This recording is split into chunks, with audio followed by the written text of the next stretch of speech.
out. This is a gated community.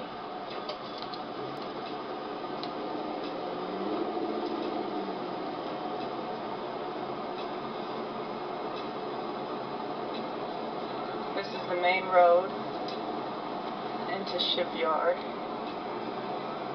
which also has a golf course.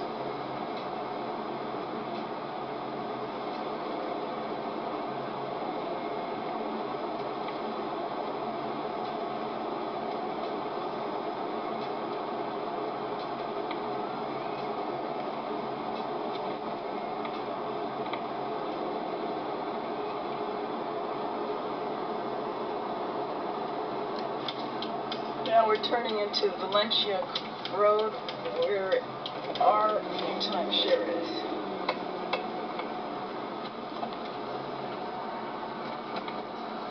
There's a golf course.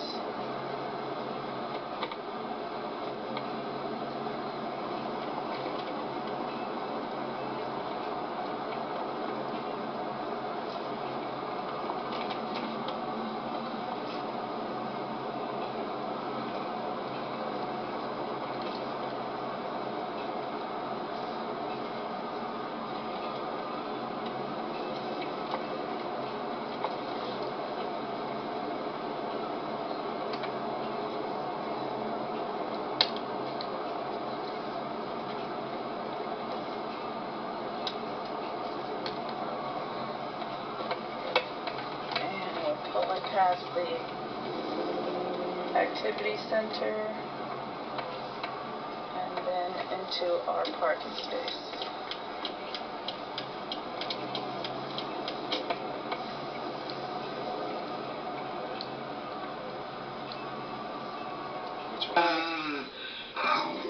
Oh yeah, that feels so.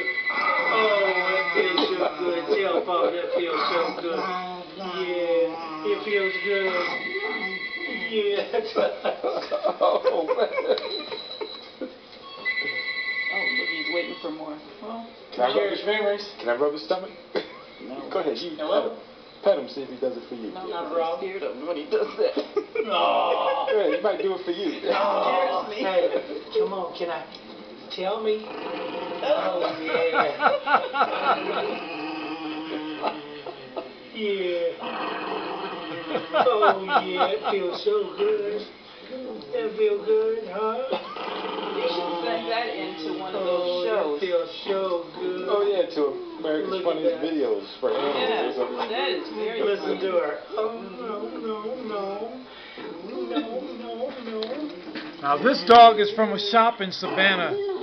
Oh yeah. Uncle Thorpe was once in a barroom brawl where he killed a man, so he knew what drinking could lead to. He didn't want that happening in his shiny new city. He also didn't want to have to send any of those men right back to prison where they had just come from, just for doing something silly while they were drunk. So he figured he'd make that the first prohibition, no drinking anything stronger than beer or wine. He thought the lawyer that represented him in his case got him more time in prison than he deserved. He thought he could have represented himself just a little better. So he made that the second prohibition, which everybody loved, no lawyers.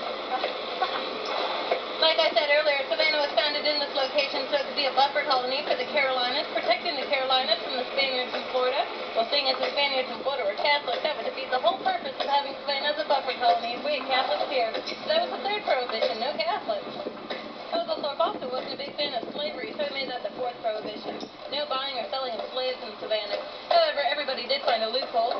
They figured they could just borrow slaves from across the river in South Carolina. They did so every day for about 14 years. Then Uncle Thorpe gave in and let them have their own slaves.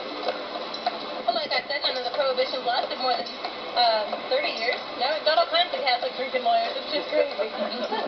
We're now in Johnson Square. This was the first square and the largest square in Savannah. Also another function square. Take a look in the middle, you'll notice that fountain there. That's where there used to be large bake ovens. You weren't allowed to have a bake oven in your own home for fear that you might start a fire and burn down the whole city. So that's where you had to go to show off all your bad baking skills. Step up. Now notice there's about 8 banks on the square. We now call it Bankers Square. We like to say there's always been a lot of dough here in Johnson Square. Fancier than Starbucks. The top of that building is the old Scottish Rites Temple. Really a beautiful building. You'll be able to the better as we get further down the street. If you're on the left side of the carriage. Step up. Talk. On our left here, this is our old Savannah Volunteer Guards Armory. Fine color red. Notice the two cannons out front. Those were gifts from Washington. They used to be functional, but now they just kind of sit there tied to the wall. That building is the first building that the Savannah College of Art and Design bought and restored.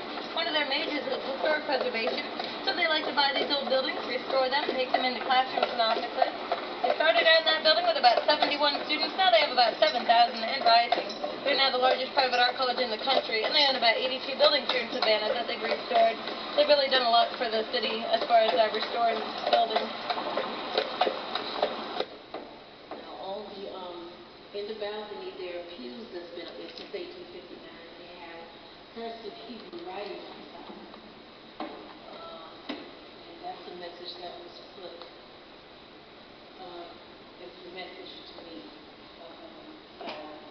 This is video of a church that goes back to slavery days. The lady who gave the tour said that many of the pews were, the original pews were created or built by the slaves. Same place as in the Church of Life in East Church.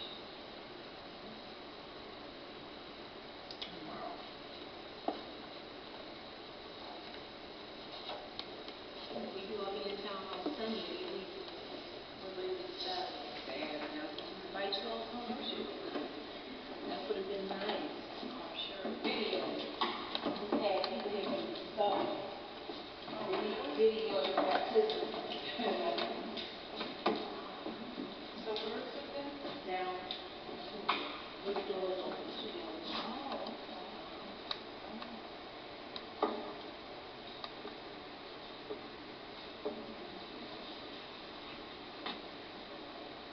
Thanks right there, Reverend. And small shoes from I believe it was being influenced on the congregation to give all the money they had to go buy the land.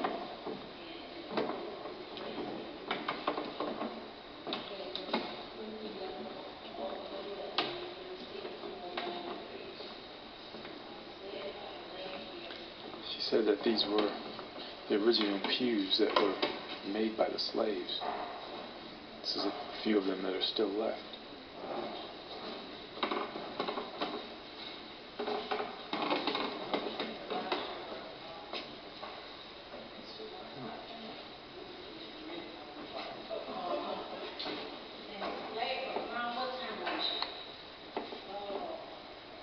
Oh wow. Yeah, because I'm going to be moving on out. Those are holes that were put into the floorboards to allow the slaves to get air when they were hiding.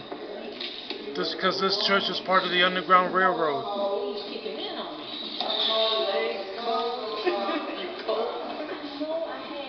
I had a busload of people here today, and they had me running up and down from the balcony to downstairs and upstairs.